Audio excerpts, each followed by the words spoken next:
Halo semuanya, nah perkenalkan nama saya Daria Gio. Pada tugas akuntansi kali ini saya akan membahas mengenai metode perpetual pada perusahaan dagang. Nah, di sini sudah saya lampirkan soal dari jawaban yang sudah saya jawab. Yang pertama yaitu pada tanggal 1 Desember membayar sewa toko bulan Desember sebesar Rp2.400. Nah, karena untuk membayar sewa toko pada bulan Desember, maka masuklah akun beban sewa sebesar 2.400 dan kas di BNI-nya juga berkurang sebesar 2.400 karena untuk membayar sewa toko pada bulan itu. Nah, kemudian pada tanggal 3 masuk akun persediaan barang dagang dan utang dagang pada tanggal sebesar 21.600 karena menambah persediaan dengan membeli 50 lusin kain batik dari Juragan Batik Erlangga. Kemudian masuk utang dagang karena pembelian menggunakan termin kredit. Kemudian yang keempat, membayar ongkos kirim pembelian batik pada tanggal 3 Desember sebesar Rp500. Nah, karena untuk membayar ongkos kirim pembelian, maka akunnya yaitu persediaan barang dagang karena untuk membayar ongkos dari saat pembelian barang yang menyebabkan persediaan barang dagangnya bertambah. Kemudian karena untuk membayar ongkos kirim, maka kasnya juga akan berkurang sebelah kredit sebesar Rp500. Dan yang keenam,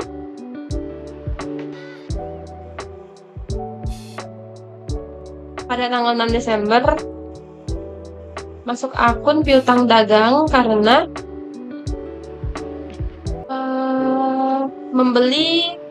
menjual berbagai oleh-oleh batik kepada Galeri Hatmini dengan terminnya kredit 2/10 hari.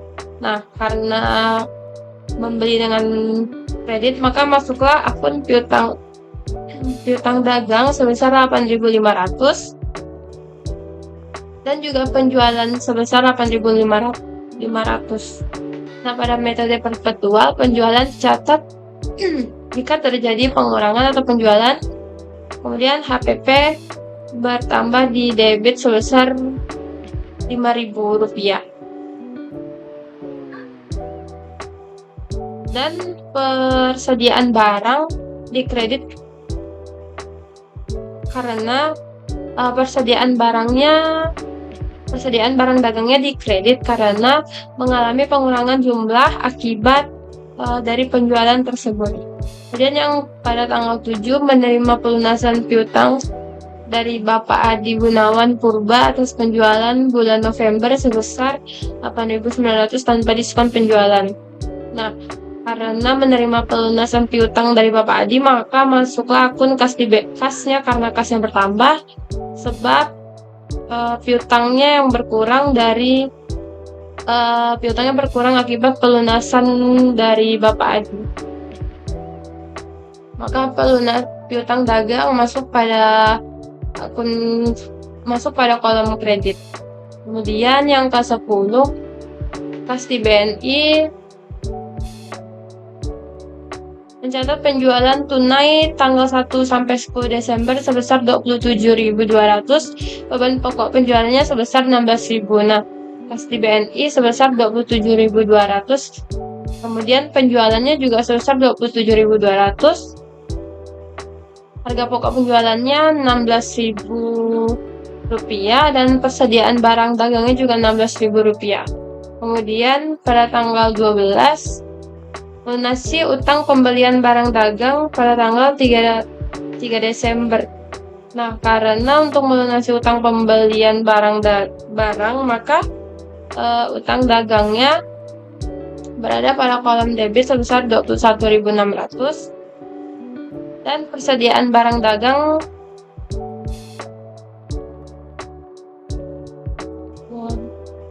pada tanggal 3 Desember karena masih ada diskon. Karena membelinya pada tanggal 2 dari 10 hari, maka terdapat diskon yaitu sebesar Rp432.000. Kemudian kasnya berkurang di sebelah kredit sebesar Rp21.000 karena pengurangan dari diskon tersebut. Kemudian yang pada tanggal 14, retur dan potongan penjualan ada pada kolom debit, piutang dagang pada kolom kredit. Karena Galeri Hard Mini meretur beberapa barang yang dibeli pada tanggal 6 Desember seharga 1.500. Beban pokok penjualan yang diretur Rp900.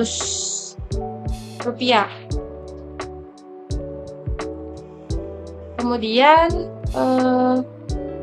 retur dan potongannya masuk pada akun debit.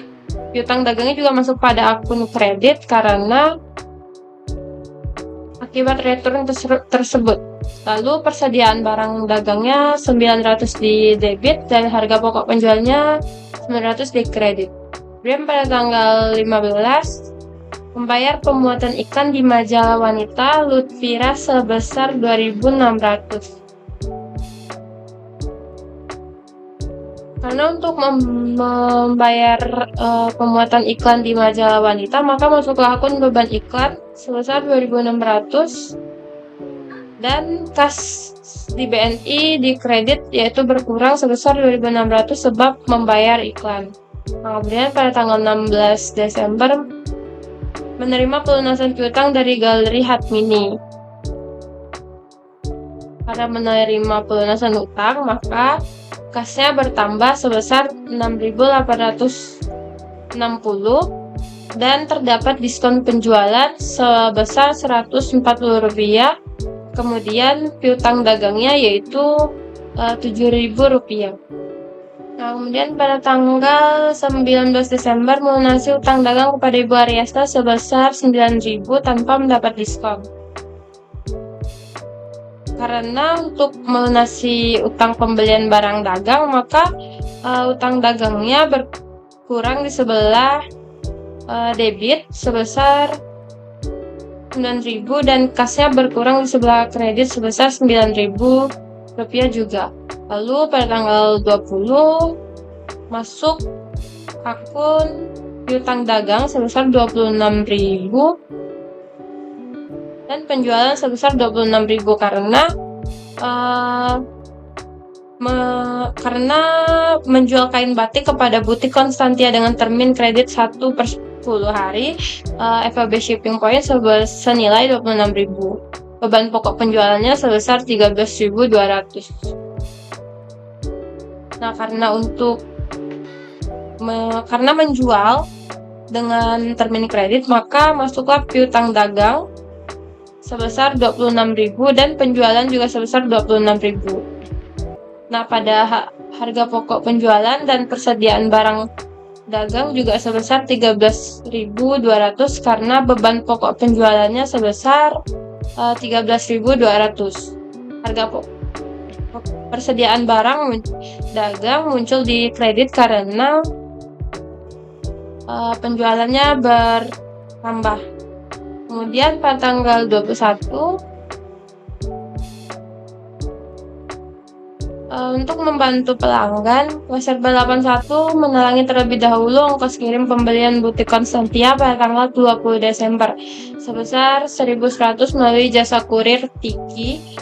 Ongkos ini ditagihkan sebagai piutang. Nah, kemudian pada tanggal 21 ini masuk piutang dagang sebesar Rp1.100 dan kasnya sebesar Rp1.100 di kredit. Kemudian masih pada tanggal 21 menerima pelunasan piutang dari Bapak Diki Nurdiansyah atas penjualan bulan November sebesar Rp17.600 tanpa diskon penjualan. Nah, kemudian pada pencatatannya masuk di kas di BNI-nya bertambah karena menerima pelunasan piutang dan piutang dagangnya berkurang sebesar Rp17.600 karena sudah dilunasi oleh Bapak Diki. Lalu pada tanggal 21 Desember membeli 40 lusin kemeja batik anak-anak dari penjahit Basita dengan termin kredit 1/10 N/30 Create on Board atau OB Destination sebesar Rp20.000. Nah, kemudian pada masuklah akun persediaan barang dagang sebesar Rp20.000 dan juga utang dagangnya sebesar Rp20.000 karena membeli kemeja batiknya dengan termin kredit. Nah, kemudian kalau persediaan barang dagangnya bertambah karena membeli 40 lusin kemeja batik yang sudah dibeli. Kemudian pada tanggal 24 Desember meretur 4 lusin kemeja batik yang dibeli pada tanggal 21 Desember dari penjahit Basita karena terdapat cacat produksi. Nah, karena meretur 4 lusin dari kemeja batik yang dibeli pada tanggal 21 Desember, maka masuklah akun utang dagang sebesar Rp2.000 dan persediaan barang dagangnya Rp2.000 karena berkurang persediaannya karena diretur. Kemudian pada tanggal 26 Desember, retur dan potongan penjualan berada pada kolom debit sebesar Rp1.200 karena menerima retur dari barang Ibu Evilenia, pembeli retail yang sudah membayar tunai sebesar Rp1.200. Kemudian karena diretur, kasnya akan berkurang sebesar Rp1.200. Kemudian beban pokok penjualan dari barang yang diretur adalah Rp700. Karena beban pokok penjualannya, maka persediaan barang dagangnya bertambah menjadi Rp700 dan harga pokok penjualannya di debit sebesar Rp700. Kemudian pada tanggal 28 membayar gaji Desember staf penjualan Rp7.600 dan staf administrasi Rp4.800. Nah, karena beban staf penjualannya Rp7.600, maka dituliskan pada kolom debit Rp7.600 karena bebannya bertambah. Kemudian pada gaji administrasi juga Rp4.800 di kolom debit sama seperti beban gaji penjualan. Kemudian kas di BNI-nya berkurang sebesar Rp12.400 didapat dari penjumlahan antara gaji penjualan dan administrasi. Dan pada tanggal 29 Desember membeli perlengkapan toko seperti kantong pembungkus, kertas truk, label, harga, dan lain-lain sebesar Rp800. Nah, karena untuk membeli perlengkapan toko, maka perlengkapan tokonya bertambah sebesar Rp800 dan kasnya berkurang sebesar Rp800 karena dipakai untuk membeli perlengkapan toko. Nah, pada tanggal 30 Desember menjual kemeja batik anak-anak kepada SD Andika Pranusatya dengan termin kredit 2/10 hari. Nah, karena dengan termin kredit, maka masuk ke akun piutang dagang sebesar Rp18.750 dan penjualannya juga bertambah sebesar Rp18.760. Dan terdapat beban pokok penjualan Rp11.250. Nah, maka masuklah harga pokok penjualan sebesar Rp11.250 dan persediaan barang dagangnya sebesar Rp11.250 pada kolom kredit. Kemudian pada tanggal 30 menerima pelunasan piutang dari Bapak Budi Konstantia atas penjualan tanggal 20 Desember termasuk ongkos kirimnya. Maka kas di BNI bertambah sebesar Rp26.840 karena menerima pelunasan dari Butik Konstantia dan diskon penjualannya yaitu sebesar Rp260, maka piutang dagangnya berkurang sebesar Rp27.100 didapat dari pengurangan dari harga dan juga diskonnya. Lalu pada tanggal 31 Desember melunasi utang pembelian kemeja batik anak-anak pada tanggal 21 Desember kepada penjahit Basita. Nah, karena melunasi utang, maka utang dagangnya berada pada kolom debit sebesar Rp18.000 dan persediaan barang dagangnya sebesar Rp180 di kredit dan kasnya juga berkurang sebesar Rp17.820 karena penjumlahan dari pengurangan dari utang dagang dan persediaan barang dagangnya.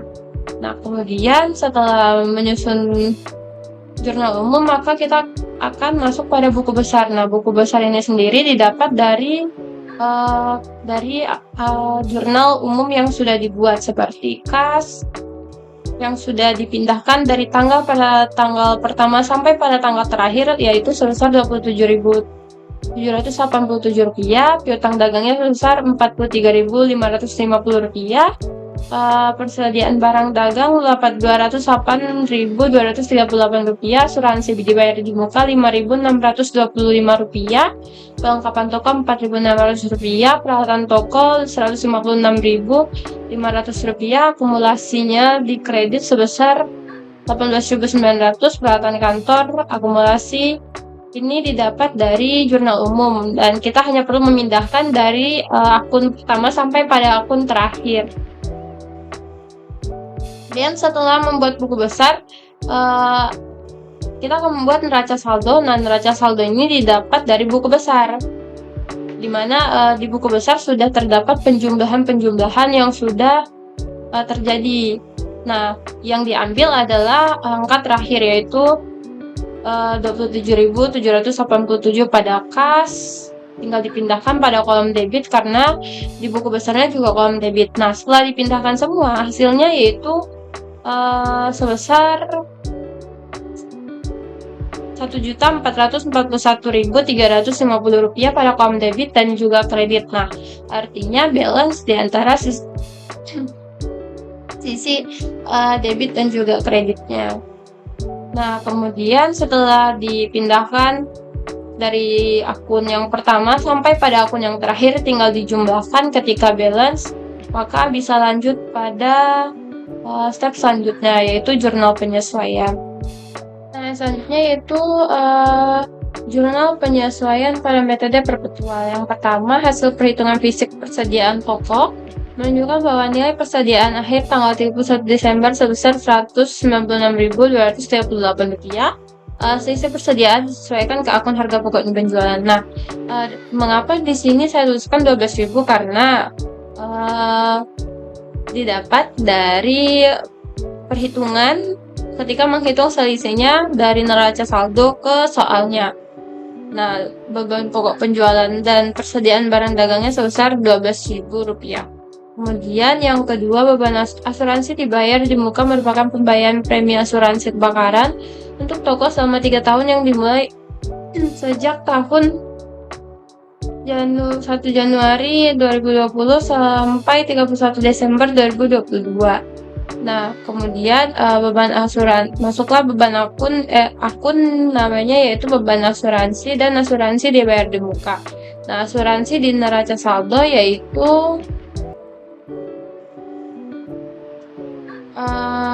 Rp5.625. Kemudian dibagi 3 karena di soalnya terdapat 3 tahun, maka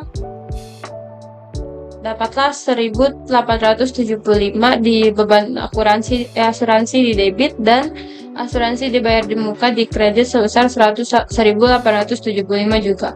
Dan yang ketiga yaitu hasil perhitungan fisik perlengkapan atau barang habis pakai toko seperti kantong pembungkus dan sejenisnya menunjukkan saldo akhir sebesar 1.500. Nah, selisih dari perlengkapan saldo pada neraca saldo yaitu sebesar perlengkapan toko pada neraca saldo sebesar 4.600. Kemudian 4.600 selisihnya dari 1.500 yaitu sebesar 3.100.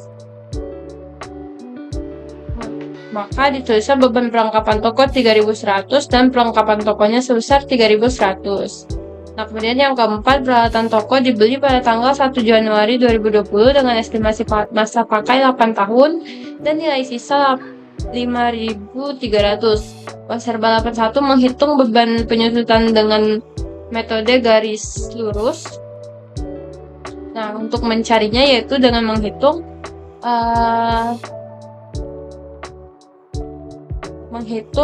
dari neraca saldo yang ada pada neraca saldo dikurangi dengan 5.300. Peralatan tokonya yaitu sebesar 156.500, kemudian dikurangi dengan 5.300.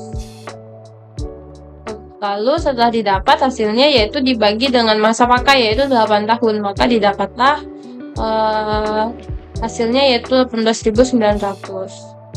Dan yang kelima, peralatan kantor dibeli pada tanggal 1 September 2019 dengan estimasi masa pakai 4 tahun tanpa nilai sisa. Nah, Pasarbat 81 menghitung beban penyusutan dengan metode garis lurus.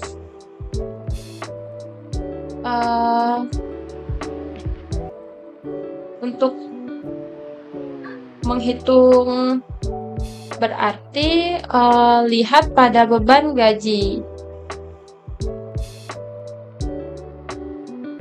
Beban gaji yaitu terdapat 119.200. Nah,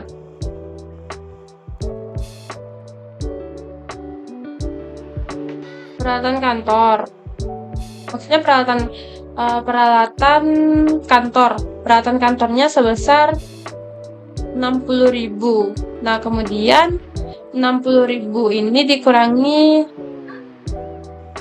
dengan tanpa nilai sisa, berarti 60.000 dikurangi 0, kemudian dibagi dengan 4, yaitu hasilnya ya sebesar 60 dibagi 4, 15.000 rupiah.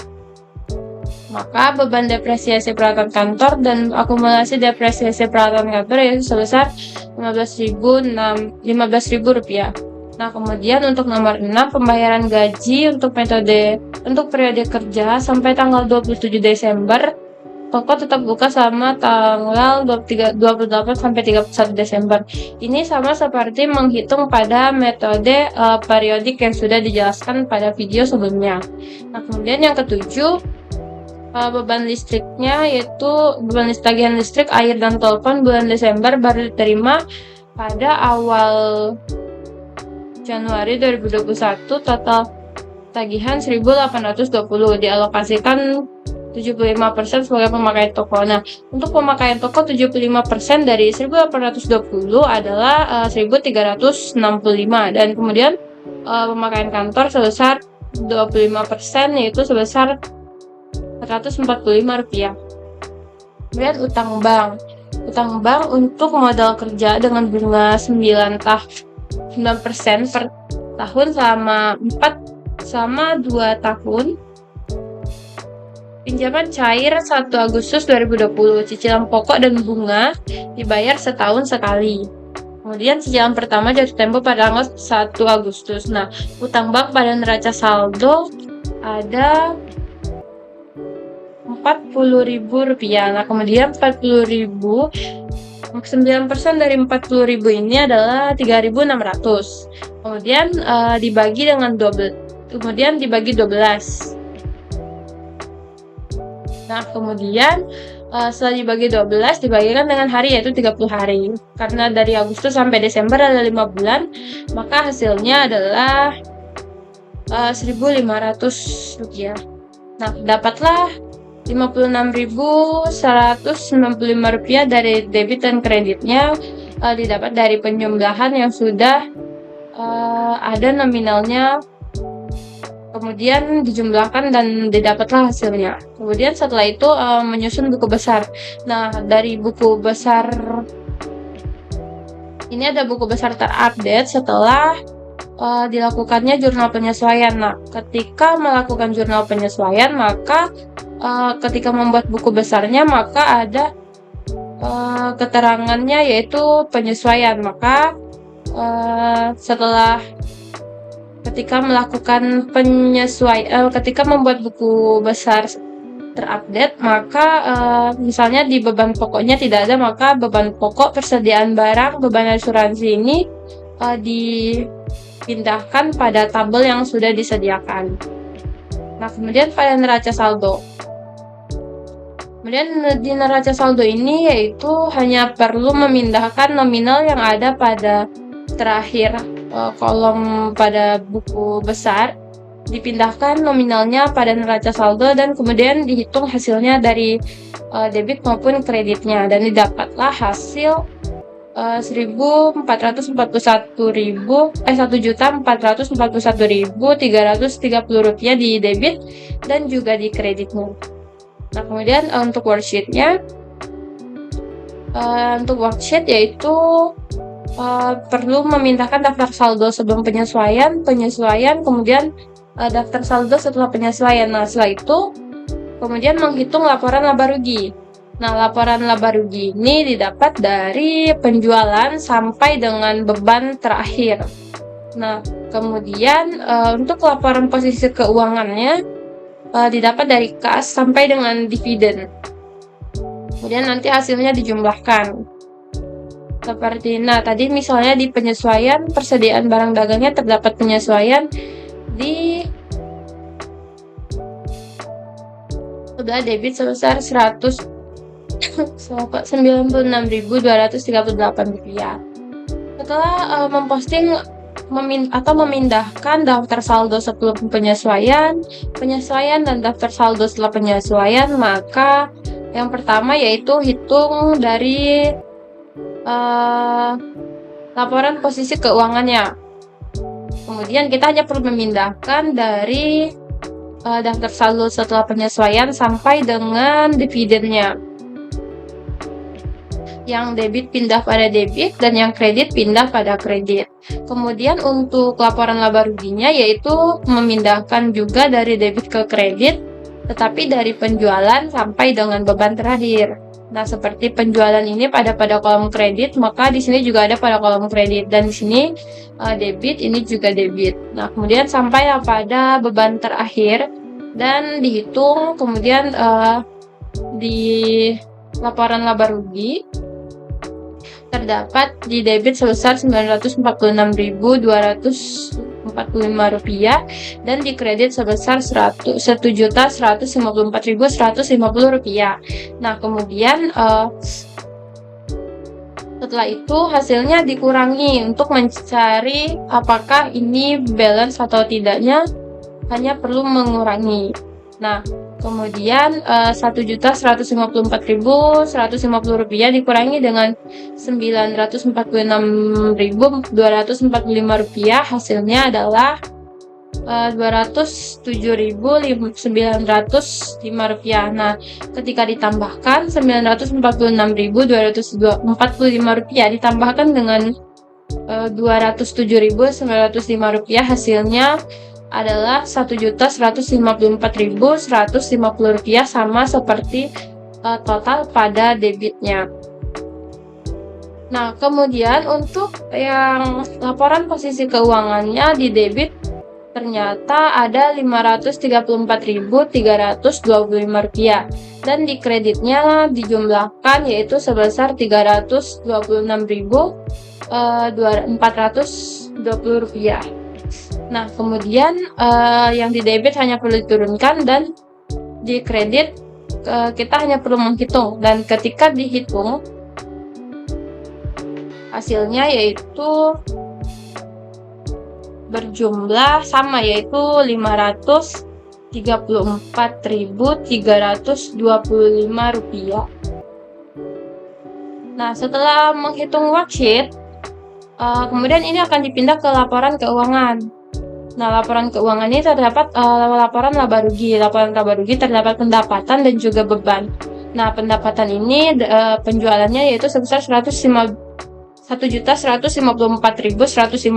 dikurangi dengan retur dan potongan penjualan sebesar 33.600 dan diskon penjualan sebesar 20.200, hasilnya yaitu 1.100.350 rupiah sebagai penjualan bersihnya. Nah, kemudian untuk beban pokok penjualan sebesar 577.050 rupiah. Nah, kemudian ketika dikurangi hasilnya yaitu dari penjualan bersih sampai dengan beban pokok penjualan, hasilnya adalah 523.300 untuk laba kotornya. Nah, kemudian untuk beban ketika dijumlahkan dari beban gaji penjualan sampai dengan beban lain-lain yaitu sebesar 315.395. Nah, kemudian untuk mencari laba bersih, kita hanya perlu mengurangi laba kotor dan juga total bebannya. Kemudian hasilnya yaitu 207.905 rupiah. Nah, kemudian untuk utang lancar itu terdapat Untuk utang terdapat utang lancar dan juga utang jangka panjang. Nah, untuk utang lancar yaitu sebesar 23.200. Utang dagang sampai dengan utang bank dihitung kemudian menjadi total utang lancar sebesar 48.520 dan kemudian utang jangka panjangnya sebesar 20.000, kemudian ketika ditambahkan hasilnya adalah 68.520 rupiah. Nah, kemudian untuk modal ada modal akhir dan total modal. Nah, modal akhir ini ada 348.005 rupiah dan total modalnya yaitu didapat dari modal akhir ini 348.005 rupiah. Nah, kemudian total modal dan utang, total utang dan juga modal adalah 416.525 rupiah.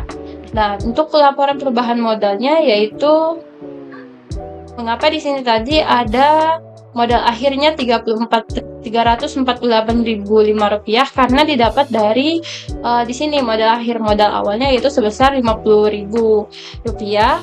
Kemudian laba bersihnya yaitu sebesar 207.905 rupiah. Kemudian saldo labanya yaitu sebesar 135.100 rupiah dikurangi dengan dividen sebesar 45.000 rupiah, hasilnya yaitu 348.005 rupiah. Nah, jadilah ini modal akhir. Harta tetap. Nah, harta tetap ini terdiri dari peralatan toko, akumulasi depresiasi peralatan toko, peralatan kantor, dan akumulasi depresiasi peralatan kantor. Jadi peralatan tokonya ada 156.500, akumulasi dikurangi dengan akumulasi depresiasi peralatan kantor, ditambahkan dengan peralatan kantor dan dikurangi dengan akumulasi depresiasi peralatan kantor. Jadi total harta tetapnya yaitu ada 143.700.